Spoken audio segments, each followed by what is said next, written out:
आप लोग को लगातार हड़ताल पे हैं, सरकार द्वारा लगातार अधिकार में आप लोग का कटौती किया जा रहा है और आम जनता की समस्या लगातार बढ़ते जा रहा है, क्या कहना चाहेंगे? पहले तो आप आए हैं, आपका चैनल की तरफ से जो श्रोता देख रहे हैं उनको भी मेरे तरफ से प्रणाम है। आज कई महीनों से मुखिया जी, तमाम मुखिया, बिहार के मुखिया जन आंदोलन में हैं और उनकी जो 19 सूत्री मांग है, जिसको संवैधानिक अधिकार है, उस तमाम अधिकारों में कटौती किया जा रहा है, अधिकारों को नहीं दिया जा रहा है। इसके खिलाफ हम लोग लगातार आंदोलन में हैं और आंदोलन के माध्यम से सरकार को बताने का काम करें, जो कि पंचायत स्वराज का सपना था, जो गांधी जी का सपना था, उसको साकार किया जाए। बाकी नीतीश कुमार के जरिए, उनके जो इर्द गिर्द अधिकारी हैं, उनके जरिए लगातार पंचायत के अधिकार को कटौती किया जा रहा है, जनता को अधिकार को कटौती किया जा रहा है। क्योंकि जो गरीबों को मनरेगा रोजगार जो केंद्र सरकार की है, उसमें भी हम लोग लगातार मांग कर रहे हैं कि जो मनरेगा का मजदूरी है उसको बढ़ाया जाए, जिससे पलायन रोका जाए। पलायन का रोकने का जो तरीका है वो नाकाम हो रहा है, क्योंकि 228 रुपया जो मजदूरी मिलते हैं, उस मजदूरी से गरीबों को काम नहीं चलता है। ये बड़ी नाकामी है। नल जल का स्थिति है, जो नल जल का जो स्थिति है, जो पीएचडी को दे दिया गया है। सोर्स लाइट लगाने का मामला है, कई पंचायत में लाइट लगे हैं तो रात में ही मतलब कहा जाए तो 2 घंटा जल के ही बुझ जाते हैं। कई जगह से जिनको देखने वाला भी कोई नहीं है, गुणवत्ता सही नहीं है, उनका गुणवत्ता नहीं है। उसको लेकर भी हम लोग मांग कर रहे हैं। पंचायत सरकार भवन बनाने की बात कर रहे हैं, रोजगार का बात कर रहे हैं। गरीबों को आज जो बैठक है, इसमें एनजीओ के बहुत सा महिला हमारे साथ हैं, उनका भी बहुत सा ऐसे गरीब परिवार से हैं कि आज तक उनका इंदिरा आवास नहीं मिला है। इंदिरा आवास का सवाल है। उस महिला ने आपको सवाल रखा है कि उनको वृद्धा पेंशन का सवाल है। वृद्धा पेंशन, अब सवाल है कि 70 साल के बूढ़े को लिए मसौरी पंचायत में, तमाम पंचायत में जो काउंटर होना चाहिए, है ना, ये काउंटर नहीं है। जो काउंटर पंचायत में बहाल है, ऑपरेटर आते नहीं हैं, सुनते नहीं है कोई। और लगातार इन्होंने कभी बैंक का चक्कर लगाते हैं, कभी ब्लॉक का चक्कर लगाते थक जाते हैं। इसकी व्यवस्था जो काउंटर होना चाहिए पंचायत दफ्तर में वृद्धा पेंशन बनाने का, वे चालू होना चाहिए, वे नहीं है।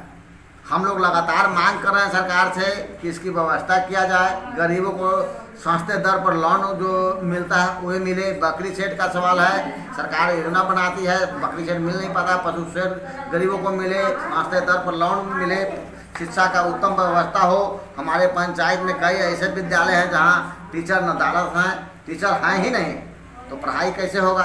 हम लगातार स्वच्छता की बात कर रहे हैं, फिर मेडिकल की बात कर रहे हैं। बहुत सा हमारे यहाँ दूरी है, मसौरी हॉस्पिटल से करीब 8 किलोमीटर 10 किलोमीटर पर दूरी है, जहाँ अच्छा चिकित्सा का सुविधा नहीं है, एम्बुलेंस का सुविधा नहीं है, जिससे महिलाओं को बहुत सा परेशानी होता है। हम इस आंदोलन में लगातार हम गरीबों के बीच में साथ हैं। नली गली बनाने का है, 15वीं सदी का भी पैसा सरकार के माध्यम से नहीं आ रहा है तो टाइट एंड टाइट करके फंसा दिया गया है।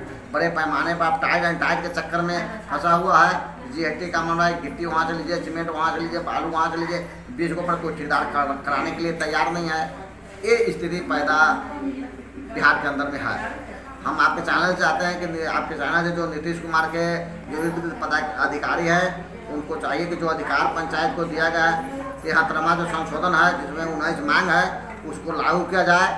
और उस आंदोलन के में तमाम मुखिया जो साथी हैं, एकजुट हम लोग हैं और आगे की हम लोग रणनीति बना रहे हैं। हम आगे बड़ी आंदोलन के लिए भी हम लोग गांधी मैदान पटना में घेराव करने के पक्ष में हैं। हम लोग उसको घेरने का प्लान किया।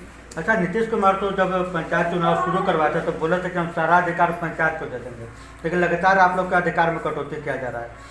आखिर क्या कारण है कि लगातार जो सरकार है, मुखिया जो भी जनप्रतिनिधि हो, मुखिया हो, पंचायत समिति हो, उनके वो जो अधिकार है उसमें कटौती करे, आप लोग को बदनाम भी कर रहा है कि लोग काम ढंग से नहीं कराते हैं, इसलिए इमरजेंसी को काम दे रहा है। देखिए, उनके अंदर में भ्रम फैला है कि मुखिया बनते ही कुछ लोग कहना है कि स्कॉर्पियो लेते हैं। इनके गलत है। जब आप योजना ही नहीं दी है, काम ही नहीं हुआ तो स्कॉर्पियो कैसे लिए। कुछ ऐसे सम्मानित मुखिया हैं पहले से ही उनके पास जी।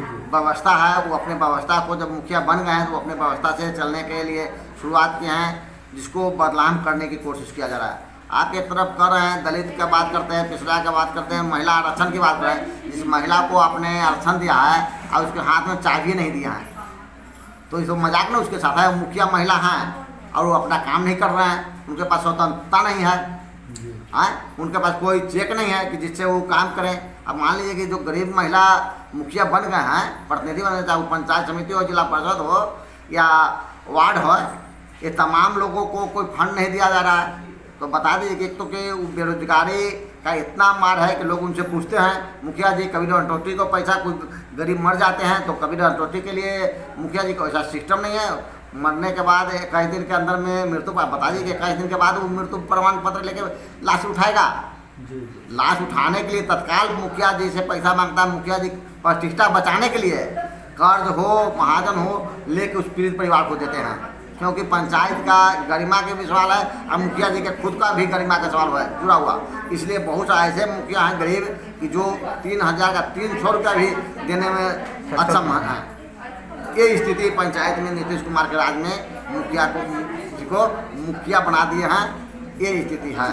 अच्छा मुखिया जी को सवाल है कि आपके पंचायत जो है उसमें नल जल जो है कितने वार्ड में चालू है, कितना वार्ड है, कितने वार्ड में चालू है? हमारे यहाँ नल जल 17 वार्ड है, 17 में 16 चालू है, एक अभी बिगड़ा हुआ, उसको क्लेम किया गया, उसको बनाने के लिए एजेंसी को कहा गया है। बाकी हमारे यहाँ 17 वार्ड में पानी चालू है।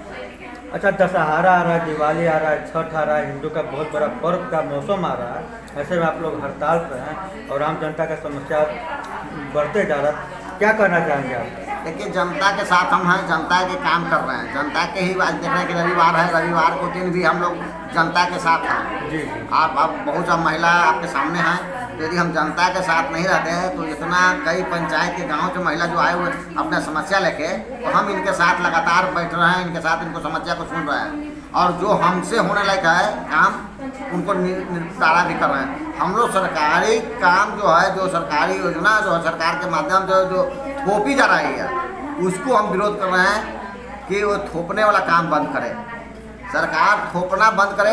जो पंचायत ग्राम सभा जो लाती है, ग्राम सभा जो महिला जो अपना योजना ला रही है, ग्राम सभा में जो स्वराज का सपना है इसको पूरा करें। जब इसकी ग्राम सभा है, निगरानी समिति आप बना रहे हैं, ये जो निगरानी समिति जो तय करते हैं उसको आप लागू करिए। एक कर रहे हैं, ये नहीं कर रहे हैं कि जो ऊपर से आप थोप दीजिए, हम ग्राम सभा में आप करें कि ग्राम सभा में इसको पारित करिए। तो हमारे यहाँ हर पंचायत का अलग अलग मुद्दा है, अलग अलग समस्या है। किसी के यहाँ नली का समस्या है, तो किसी के यहाँ गली का समस्या है, तो कभी किसी के यहाँ चबूतरा का समस्या है। तो ग्राम सभा में चबूतरा का जिसका समस्या है तो चबूतरा ना हल किया जाएगा। बाकी आप यहाँ नहीं कर रहे हैं। कन्या विवाह का पैसा 4 साल से, मतलब कहा जाए तो 14 से ही कन्या विवाह का पैसा नहीं मिला है। नीतीश कुमार कन्या की बात करते हैं, दहेज प्रथा की बात कर रहे हैं। बाकी हम पूछ रहे हैं कि कभी पैसा कहाँ मिल रहा है, कितने लोग को मिला, उनके पास कोई डाटा है, कोई नियम कानून है? एक भी मसौरी ब्लॉक में 14 से आज तक पैसा नहीं मिला है। हम लगातार कन्या विवाह के लिए सवाल उठा रहे हैं कि उनको पैसा दिया जाए। बाकी सरकार इसमें भी नाकामी है और बात बड़ा बड़ा पोस्टर लगाने से नहीं होगा। जमीनी हकीकत को देखा जाए कि गरीब के मुख्य रूप से समस्या क्या है। गरीब को समस्या पर बात हो, स्कूल में खिचड़ी पड़ोस स्कूल चल रहे हैं, क्या 7 क्लास तक ले स्कूल है, 7 क्लास तक टीचर होनी चाहिए। उस स्कूल में 2 टीचर पर चल रहे हैं स्कूल, उस स्कूल में 3 टीचर पर चल रहा है। पेयजल का सुविधा नहीं है। हम लोग अभी PhD को हमारे पंचायत में गोविंद चक है, आज 1 हफ्ता से चापाकल बिगड़ा हुआ है। हम लगातार PhD को फ़ोन किए हैं, वहाँ मिड डे मील बंद है। इस सवालों पर हम लगातार करें, खरौना में चापाकल खराब है, हम लगातार उस पर सवालों पर सरकार को अवगत रहे हैं। इसका इंजीनियर को भी हम फ़ोन किए हैं, कोई सुनने वाला इस सरकार में, तानाशाह सरकार में सुनने वाला कोई नहीं है। जब जनप्रतिनिधियों की बात नहीं सुना जाएगा तो आप समझ सकते हैं कि आम पब्लिक को क्या बात सुना जाएगा। बिहार में सरकार सब मुखिया हड़ताल पर है, न सुनेगा तो उसके कारण लोकसभा चुनाव है 2024 में और 25 में विधानसभा चुनाव है। क्या सब मुखिया सरकार को घेरिएगा इस समय पर। रणनीति क्या अगला चुनाव है? देखिए, हम लोग तमाम एमएलसी विधानसभा के जो कैंडिडेट हैं, प्रतिनिधि हैं, लोकसभा के जो प्रतिनिधि हैं, हम तमाम लोगों से मिले हैं और हम लोग कहें कि आप जनप्रतिनिधियों की आवाज़ को बनिए। जो हमारे साथ जनप्रतिनिधि खड़ा रहेंगे, जो हमारा मुद्दा पर बात करेंगे, हम उनके साथ खड़ा रहें या नहीं, तो पूरे आने वाला दिन में जो लोकसभा का चुनाव है, विधानसभा का चुनाव है, मुखिया संघ एजेंडा लेगी और इनको सबक सिखाने का हम लोग काम करेंगे। अच्छा, मुखिया संघ के अध्यक्ष महोदय से हमको बात होता है गर्दनी बाग में, तो उन्होंने कहा था कि अगर हमारी मांगों को पूरा नहीं किया जाता है तो हम लोग भी चुनाव मैदान में उतरेंगे। तो क्या करेंगे आप? देखिए, ये रणनीति हम लोग करें कि हम बनाएंगे, आगे की रणनीति तय करेंगे। हम लोग मीटिंग लगातार कर रहे हैं और सरकार को हमारी बात को सुनना होगा, इसलिए कि जीते हुए माननीय मुखिया जी हैं, आप यदि चाहे तो चुनाव ही कराना बंद कर दे। वार्ड से मुखिया का जब कोई पंचायती राज से जब फायदा ही नहीं है, इस पर फिजूल को खर्च के ही बंद कर दिया जाए, ये व्यवस्था को बंद कर दिया जाए। यदि व्यवस्था है तो किसी को अधिकार दीजिएगा ना, अधिकार ही नहीं दीजिएगा तो ये मुखिया जी पर का है, एमएलसी के परियोजना पर बात नहीं कर रहे हैं, अपने अधिकार पर, अपने पेंशन पर बात नहीं कर रहे हैं। मुखिया जी को 2,500 रुपया मिलता है पेंशन। आप बता दीजिए, सुरक्षा के कोई कई मुखिया बिहार में हमारे मारे जा चुके हैं, उनके परिजनों को भी पालन पोषण के लिए नहीं मिला। हम लोग मांग भी किए कि उनको सुरक्षा दिया जाए। सरकार ने घोषणा किया कि हम लाइसेंसी हथियार देंगे, एक भी मुखिया को हथियार नहीं मिला। कई मुखिया बिहार में मारे जा चुके हैं, उनकी सुरक्षा की बात हो रही है। तो यहाँ तो बेलगाम अपराधी घूम रहे हैं, अपराधियों को सजा भी नहीं हुआ। आपके चैनल के माध्यम से कहते हैं कि जितने भी मुखिया मार रहे हैं उनके अपराधियों को गिरफ्तारी हुई है, उनकी गिरफ्तारी होना चाहिए, स्ट्रीट ट्रायल के जरिए उनको सजा होना चाहिए। एक नीतीश कुमार यहाँ हाईलेवल साबित हो रहे हैं और मुखिया की बात को यदि नहीं सुना जा रहा है तो आने वाला दिन में वो भी बिहार के मुखिया हैं। अब मुखिया से ही मुखिया का टकराहट है, क्योंकि बिहार के मुखिया हम पंचायत के मुखिया हैं। इस बार मुखिया से ही मुखिया को टकराहट है। यदि समय रहते नीतीश कुमार मेरी बात नहीं सुनते हैं तो दो हाथ हम लोग करने के लिए तैयार हैं। ऐसा चर्चा है कि आप लोग तो अभी लड़ने की बात करते हैं, लेकिन जब लोकसभा चुनाव, विधानसभा चुनाव आता है तो आप लोग अपने अपने पार्टी को मुड़ जाते हैं। देखिए, अभी हम लोग मुखिया पार्टी हैं और पूरे बिहार के मुखिया अभी एकजुट हैं और हम लोग बता ही रहे हैं कि चाहे केंद्र हो या बिहार, यदि मुखिया के पक्ष में नहीं उतरेंगे तो हम लोग आगे की रणनीति पर बात करेंगे। इसमें हम लोग आगे बैठक करेंगे और इसमें हम लोग जिला और जो बिहार के जो माननीय मुखिया के बीच में जो बात होगी उसके बाद आगे की रणनीति बैठेगी। अपने पंचायत के प्रतिनिधि होने के कारण बिहार के मुखिया नीतीश कुमार, उप मुखिया तेजस्वी यादव को क्या संदेश देना चाहेंगे? हम लोग कहें कि आप यदि महागठबंधन के मुखिया हैं तो बिहार में अधिकतर गरीब गुरबा जो मुखिया बना वो महागठबंधन से ही आता है। दलित पिछड़ा का जो बात करते हैं वो महागठबंधन से ही आता है। यदि मेरी आवाज़ उन तक यदि आपके चैनल से पहुंचता है तो उनको विचार करना चाहिए कि उनको अधिकारों में कटौती करना बंद करें, उनको प्रोत्साहन भत्ता दें। प्रोत्साहन भत्ता का मतलब हुआ कि जो उनका पेमेंट है उनको भी दोगुना कराया जाए, बढ़ाया जाए और उनकी सुरक्षा की बात करें। और जो जनप्रतिनिधि का अधिकार है, गाँव में जो काम हो रहे हैं उनको गति देने का वो काम करें।